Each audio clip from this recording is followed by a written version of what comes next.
നമ്മുടെ ലാലേട്ടൻ ഇന്ന് നെവിൻ്റെ അടുത്ത് ഷാനവാസിക്കയുടെ ആ ഒരു ഇൻസിഡൻറ്റ് ചോദിച്ചുകൊണ്ടിരിക്കുകയായിരുന്നു. അപ്പം നമ്മുടെ നെവിൻ ഒരു കാര്യം പറഞ്ഞു. ഇവരൊക്കെ പറഞ്ഞു ഞാൻ കൊല്ലാൻ ശ്രമിച്ചു എന്ന്. ആരാ പറഞ്ഞതെന്ന് ചോദിക്കുമ്പോൾ ആദില, നൂറ, അനു ആ പറഞ്ഞതെന്ന് പറഞ്ഞു. അപ്പോൾ ആദില എണീറ്റെന്ന് പറയാണ്, ലാലേട്ട അത് മനഃപൂർവ്വം പറഞ്ഞതല്ല.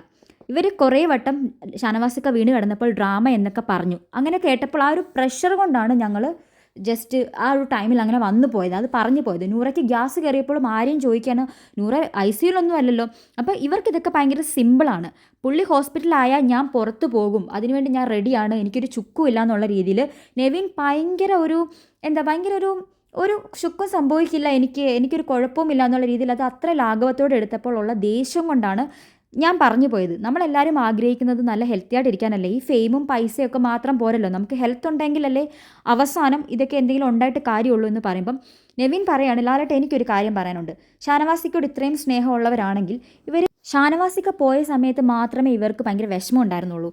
അത് കഴിഞ്ഞതിന് ശേഷം ഇവർ പിടിച്ച് കളിക്കുന്നു, ഇവർ കളിക്കുകയാണ്, ഇവർക്കൊരു കുഴപ്പമില്ല. ഇവർ മൂന്നുപേരും കൂടെ ഭയങ്കര കളിച്ചിരിയൊക്കെ ആയിരുന്നു.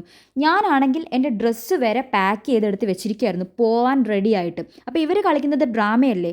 എനിക്ക് ഉറപ്പായിരുന്നു ബിഗ് ബോസ് എന്നെ പറഞ്ഞു വിടുമെന്ന്. അതൊക്കെ മനസ്സിലാക്കി കഴിഞ്ഞിട്ട് ഞാൻ എൻ്റെ ഡ്രസ്സ് പാക്ക് ചെയ്തു, അത് ഞാൻ പോകാൻ വേണ്ടി ഞാൻ റെഡി ആയിരുന്നു ലാലേട്ടൻ. എൻ്റെ കയ്യിലുണ്ടായിരുന്ന ഏറ്റവും നല്ല ഡ്രസ്സാണ് ഞാൻ ധരിച്ചത് എന്നൊക്കെ പറയുന്നുണ്ട്. അപ്പോൾ ലാലേട്ടൻ പറയാണ്, മോനെ ഈ പുതിയ ഡ്രസ്സൊക്കെ ഇട്ട് നീ വന്നത് അവർക്ക് ഡ്രാമയാണെന്ന് തോന്നിയാലോ, നീ കാണിച്ചത് ഡ്രാമയാണെന്ന് അവർക്ക് തോന്നിയാൽ നിനക്ക് എന്തെങ്കിലും പറയാനുണ്ടോ? അപ്പം നീ ഒരിക്കലും ഷാനവാസ് വീണത് ഡ്രാമയാണെന്ന് നീ പറയരുത് എന്നുള്ള രീതിയിൽ പറയുന്നുണ്ട്. അപ്പം നെവിൻ ഒന്ന് ചമ്മുന്നുണ്ട്, ശരിയാണ്. അപ്പോൾ അവിടെ ഇരുന്ന് എല്ലാവരും കൈയടിച്ചു, ഓഡിയൻസായിട്ട് ഇരുന്നവർ വരെ കൈയടിച്ചു ഇത് കേട്ട സമയത്ത്. അതിനുശേഷം നമ്മുടെ ആദില പറയാണ്, ലാലേട്ട ഷാനവാസിക്ക വീണു, അല്ലെങ്കിൽ ഷാനവാസിക്കയ്ക്ക് വയ്യ, പക്ഷെ നമ്മൾക്കത് ഫുൾ ടൈം അതിനെക്കുറിച്ച് ആലോചിച്ചുകൊണ്ടിരിക്കാൻ പറ്റത്തില്ല. കാരണം ഇത് മൂവ് ഓൺ ചെയ്തേ പറ്റത്തുള്ളൂ. ഇതൊരു ഗെയിമാണ്. നമുക്ക് ഫോൺ വിളിക്കാനോ കാര്യങ്ങൾ അന്വേഷിക്കാനോ വേറെ നിവർത്തിയില്ല. ബിഗ് ബോസ് പറയുന്നില്ല. നമ്മൾക്ക് പരസ്പരം നമ്മൾ ചോദിക്കുന്നുണ്ട്. അതിനപ്പുറത്തേക്ക് നമുക്ക് ഇതിനു വേണ്ടി കരഞ്ഞുകൊണ്ടിരിക്കാനോ ഇവരുടെ മുൻപിൽ ഇവരെ കാണിക്കാൻ വേണ്ടി കരഞ്ഞുകൊണ്ടിരിക്കാൻ പറ്റത്തില്ല. ഇതൊരു ഷോ ആണ്. അവരുടെ മുൻപിലോ അല്ലെങ്കിൽ ആൾക്കാരുടെ മുൻപിലോ സഹതാപം കിട്ടാൻ വേണ്ടി ഞങ്ങൾക്ക് മറ്റുള്ളവരുടെ മുൻപിൽ അത് നാടകം കളിക്കേണ്ട കാര്യമില്ല എന്ന് ആദില തറപ്പിച്ച് തന്നെ പറയുന്നുണ്ട്. അപ്പോൾ ലാലേട്ടൻ എന്തായാലും നെവിനിട്ടൊരു കൊട്ട കൊടുത്തത്.